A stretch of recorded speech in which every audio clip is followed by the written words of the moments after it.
Alƙalman ƙididdiga sun yi nuni da cewa akan gaza a ƙoƙarin cimma ƙudurorin sabuwar shekara a mako na biyu na watan Fabrairu na shekarar, sai dai a bisa ga binciken ƙwararrun likitoci akwai matakan da za a iya ɗauka don cimma burin ƙudurin sabuwar shekara idan ya zo ga lafiya. Na farko, a tabbatar da cewa an tsara ƙudurorin ta yadda za a iya ganewa kuma takamaimai.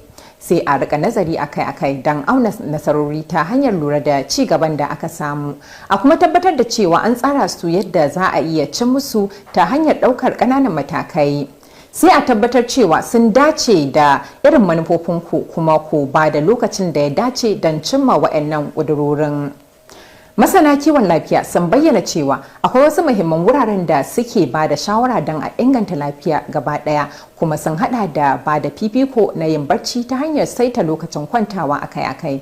Kazalika, kamata yayi a kula da tsawon lokacin da ake shafewa a zaune, kuma a rika tashi a motsa daga inda aka zauna na tsawon lokaci. A yi ƙari a ire-iren abincin da ake ci, ciki da 'ya'yan itatuwa da kayan marmari. Sai kuma a ba da lokaci ga dangantaka da makusanta saboda yanayin ƙulla zamantakewa na ba mutane lafiya yayin da shekaru ke ja.